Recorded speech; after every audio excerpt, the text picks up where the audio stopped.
हाय दोस्तों, यूट्यूब में आपका स्वागत है। मैं हूं आपका दोस्त राजू कुमार। दोस्तों, मैं आप लोगों के बीच आज फिर एक न्यू टॉपिक के साथ आया हूं। आज का टॉपिक है तुगलक वंश के बारे में। पिछली वीडियो में मैंने बताई थी आप लोगों को खिलजी वंश और गुलाम वंश के बारे में। पहले आप गुलाम वंश का वीडियो देखें, फिर खिलजी वंश, फिर आइए तुगलक वंश पे, ताकि आपको अच्छी से समझ में आ सके।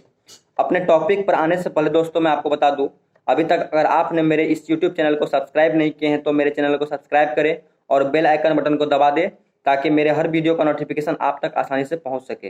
दोस्तों आइए बात करते हैं अपने टॉपिक के ऊपर। दोस्तों आज का टॉपिक है तुगलक वंश। मैंने पिछली वीडियो में खिलजी वंश के बारे में जब बता रहा था तो मैंने बताया था कि उसका अंतिम शासक जो था दोस्तों, वो मुबारक खिलजी था। मुबारक खिलजी की हत्या खुसरो खां नामक व्यक्ति के द्वारा हो जाती है और खुसरो खां का भी हत्या 5 सितंबर 1320 ईस्वी को गाजी मलिक नामक व्यक्ति के द्वारा हो जाती है। गाजी मलिक या आगे चलकर गयासुद्दीन तुगलक के नाम से जाना जाता है और गयासुद्दीन तुगलक ने एक वंश की स्थापना की जिसको कहते हैं तुगलक वंश। और तुगलक वंश दोस्तों 1320 ईस्वी से 1414 ईस्वी तक चलती है। यह सबसे अधिक दिन तक, सबसे अधिक साल तक चलने वाला शासनकाल अगर किसी वंश की है इस पांचों वंश में, दिल्ली सल्तनत में, तो ये तुगलक वंश की है। 1320 से 1414। अंतिम में दोस्तों 1398 में तैमूरों के आक्रमण के बाद से यह कमजोर पड़ जाती है, लेकिन टूटी फूटी शासन 1414 तक ईस्वी तक रह पाती है। तो हम अपने टॉपिक के ऊपर बात करते हैं तुगलक वंश। तो 5 सितंबर 1320 में हत्या करने के बाद गयासुद्दीन तुगलक गद्दी पर आती है। गद्दी पर आने के बाद बागडोर संभालते हैं अपने हाथ में, लेकिन दोस्तों ये काफी दिनों तक चल नहीं पाती है। मात्र 5 साल तक शासन कर पाते हैं गयासुद्दीन तुगलक और 5 साल के पश्चात इनकी मृत्यु हो जाती है। लेकिन दोस्तों जब हम गयासुद्दीन तुगलक की बात करते हैं, इन्होंने बहुत सारे ऐसे भी कार्य किए हैं जो कि कुछ इनके जो इतिहासकार हैं उनको अच्छे कार्य के भी कैटेगरी में रखे हैं, कुछ गंदे कार्य के भी कैटेगरी में रखे हैं। तो दोस्तों इन्होंने तुगलकाबाद नामक दिल्ली के स्थित पहाड़ी पर तुगलकाबाद नामक नगर की भी स्थापना की थी, जिनको 56 कोट के नाम से जाना जाता है। एक अच्छे कार्य की श्रेणी में दोस्तों ये आती है, इन्होंने किसान के लिए किसान को जो सिंचाई की प्रॉब्लम हुआ करती थी उस टाइम, मतलब कि फसल में जो फसल जो लगती थी, पानी की आवश्यकता होती थी, टाइम पे पानी नहीं मिलने के कारण फसल का उपजाऊ काफी कम होता था, जिस कारण से ये गयासुद्दीन तुगलक ने नहर का निर्माण करवाया ताकि हर किसान की खेत की सिंचाई आसानी से हो सके। तो इसने बहुत ही सराहनीय काम किया किसान के लिए, इसीलिए ये पहला शासक है दोस्तों, दिल्ली सल्तनत का पहला क्या, भारत का पहला शासक है जिन्होंने किसान के प्रति सोचा और सिंचाई करने के लिए नहर का निर्माण करवाया। और इस तरह से 5 साल 1325 ईस्वी में इसकी मृत्यु हो जाती है। मृत्यु होने का दोस्तों कारण है, जब यह बंगाल विजय अभियान से लौट रहे होते हैं, इन्हीं के पुत्र जूना खां ने एक लकड़ी से निर्मित घर का निर्माण करवाया था, इमारत का निर्माण करवाया था, और उस इमारत का उद्घाटन चाहता था कि गयासुद्दीन तुगलक के हाथों हो। और जब गयासुद्दीन तुगलक उस निर्मित इमारत का जब आते हैं उद्घाटन करने के लिए, तो अचानक वो घर गिर जाती है। गिर जाने के कारण वो उसी घर में दब करके दम तोड़ देते हैं, उनकी मृत्यु हो जाती है। उनके मृत्यु होने के पश्चात दूसरे शासक, तुगलक वंश के दूसरे शासक के रूप में जूना खां आते हैं। जूना खां को ही आगे चल के मोहम्मद बिन तुगलक के नाम से पुकारते हैं और वो मोहम्मद बिन तुगलक के नाम से जाना जाता है। अब मोहम्मद बिन तुगलक दोस्तों 1325 ईस्वी से लेके 1351 ईस्वी तक शासन का बागडोर संभाल पाता है। मात्र 26 वर्ष की शासन काल अपने हाथों में रख पाता है। दोस्तों दिल्ली सल्तनत में जो भी शासक हुए, इसमें सबसे विद्वान योग शासक अगर किसी को कहा जाए, विद्वान भी थे, योग भी थे, काफी पढ़े लिखे थे, मोहम्मद बिन तुगलक। योग होने के बावजूद भी दोस्तों इनकी शासनकाल की जो भी कामांडोर संभाली सारी असफल हो गई। इन्होंने 4 योजना मतलब कि अपने हाथों से निर्मित किए, चारों के चारों में असफल रह गए। जैसे कि सिक्का का निर्माण करवाए। सिक्का का निर्माण कराने में जो कासा का करवाए, उस टाइम सभी प्रजा ने आप बनाना स्टार्ट कर दिए, जिस कारण से यह भी एक असफल हो गए। दूसरी थी दोस्तों, अपनी राजधानी दिल्ली से देवगिरी स्थानांतरित किए। वही देवगिरी दोस्तों जिनका बाद में नाम दौलताबाद रखा, देवगिरी का ही नाम दौलताबाद रखा, जो कि दिल्ली से स्थानांतरित किए थे ताकि वो मंगोलों के आक्रमण से बचा सके। वो तो देवगिरी को सेफ रख पाए, लेकिन फिर दिल्ली पर आक्रमण होने लगा, इस तरह से उसमें भी वो असफल रह गए। तीसरा योजना थी दोस्तों वो गंगा की घाटी में जो डेल्टाई क्षेत्र थी उसमें किसानों की भूमि प्रदान किए ताकि उपज अच्छी से अच्छी उपज हो पाए, जिससे भी जो घाटा लगी है, नुकसान हुई है, उसकी भरपाई हो पाए। लेकिन बाढ़ आ जाने के कारण वो भी असफल हो गए। इस तरह से देखा जाए तो वो किसी भी योजना में इसका सफल नहीं हो पाए। इस कारण से कितना इतिहासकार ने यह असफल होने के कारण, कूटनीति के कारण, इतिहासकार ने मोहम्मद बिन तुगलक को स्वप्नशील, रक्त पिपासु और पागल भी कहा है। मोहम्मद बिन तुगलक के समय में ही दोस्तों मोरक्को के एक लेखक आते हैं जिनका नाम है इब्न बतूता।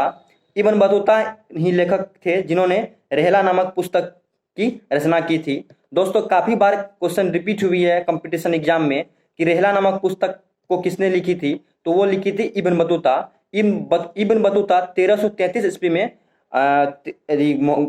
मोहम्मद बिन तुगलक के दरबार में आए थे। याद रखिएगा डेट भी और प्लस बुक जो लिखी थी रेहला।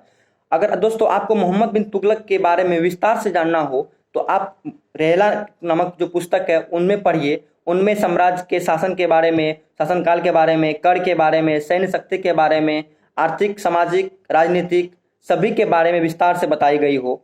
तो उसके बाद दोस्तों 1351 ईस्वी में इस प्रकार से मोहम्मद बिन तुगलक की सिंध जाते समय थट्टा के निकट गोडाल नामक स्थान पे इनकी मृत्यु हो जाती है। 1351 में मृत्यु होने के बाद तृतीय शासक के रूप में, तुगलक वंश के तृतीय शासक के रूप में फिरोज शाह तुगलक आते हैं। दोस्तों ये काफ़ी अच्छे शासक के रूप में माने जाते हैं। इतिहासकार ने इनको छोटा अकबर, मिनी अकबर का उपाधि दिया है, छोटा अकबर का उपाधि दिया है, क्योंकि इन्होंने भी कुछ कुछ कार्य ऐसे किए हैं जो इतिहास जगत में महान कार्य के गिनती में आते हैं। इन्होंने दोस्तों किसानों के प्रति काफ़ी अच्छे काम किए, किसानों के प्रति अच्छी बातें सोची, किसानों के लिए अधिक से अधिक समय दे पाए, अधिक से अधिक योजना किसानों के प्रति लाए।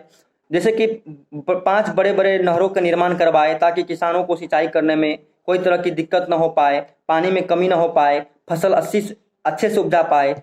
जो वहाँ के प्रजा थे उनके ऊपर कुल 24, मतलब पिछले साल जो शासक थे उनके कुल 24 प्रकार के कर लगाए हुए थे। उनमें से फिरोज शाह तुगलक ने 20 कर को समाप्त कर दिया। मात्र 4 कर, जिसमें कि खम्स था, खराज था, जकात था और जजिया था, इन 4 कर को ही लगने दिए, बाद बाकी 20 कर को हटा दिए।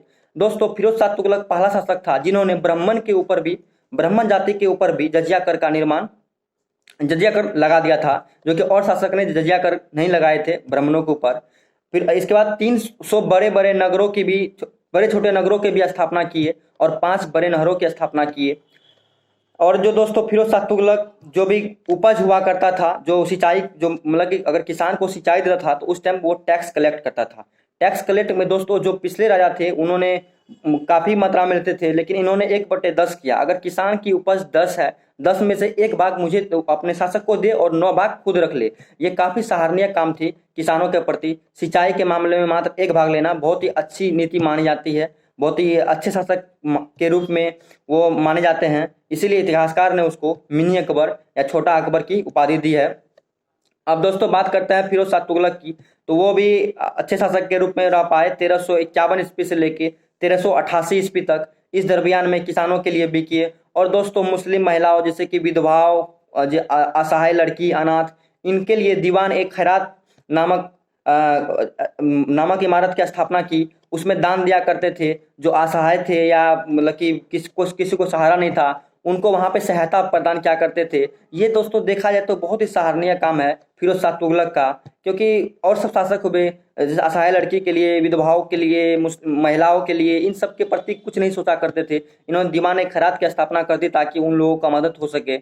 और दोस्तों बहुत सारे ऐसे कार्य किए जो इतिहासकार ने इस कार्य को महान कार्य की श्रेणी में रखे हैं। तो दोस्तों अब इसके बाद जो अगला शासक होता है 1388 के बाद, वो टूटी फूटी शासन कुछ ही दिन तक कर पाते हैं। और इस प्रकार से अंतिम शासक आते हैं दोस्तों नकरुद्दीन मोहम्मद। और जो वो मोहम्मद आते हैं दोस्तों, वो शासन नहीं कर पाते हैं क्योंकि तैमूरों का बार बार आक्रमण हो रहा था। और 1398 ईस्वी में जो आक्रमण हुई वो काफ़ी भयानक आक्रमण थी। और इस प्रकार से वो तैमूर लोग जो भी संपत्ति लूट ही लिए, प्लस इसके सत्ता को अपने हाथों में ले लिए और अपने द्वारा ही उसको अधीन रख करके अपने द्वारा चलाने लगे। इस प्रकार से 98 के बाद से 1414 ईस्वी तक ही तैमूरों का एक तरह से देखे तो शासन सत्ता उसी के हाथ में रहा। और जब तैमूर जाने लगे भारत छोड़ के, तो अपना एक सेनापति को छोड़ गए जिसका नाम था खिज्र खां। कि खिज्र खां को बोल दिया गया कि जो भी यहाँ से संपत्ति होगी टैक्स के रूप में तुम तैमूर के बेटे जो थे शाहरुख खां उसको तुम भेजना। तो उससे वो स्वीकार कर लिए और वो तैमूर लोग चले गए। बाद में जब तैमूर के जाने के बाद खिज्र खां के द्वारा एक अगले वंश की स्थापना होती है, सैयद वंश। दोस्तों मैंने गुलाम वंश, खिलजी वंश और तुगलक वंश के बारे में बता दिया। अब नेक्स्ट वीडियो में बताऊंगा आपको सैयद वंश के बारे में, जो कि खिज्र खां उस वंश का संस्थापक होता है। दोस्तों मैं आशा करता हूं कि ये वीडियो आपको अच्छी लगी होगी। अगर अच्छी लगी तो मेरे चैनल को सब्सक्राइब करें, लाइक करें और अपने दोस्तों में शेयर करें। अगर कोई टॉपिक के ऊपर वीडियो चाहते हैं आप तो कमेंट बॉक्स में जरूर बताएं कि इस कोई टॉपिक के ऊपर अगर वीडियो बनाना हो तो। थैंक यू दोस्तों, जय हिंद।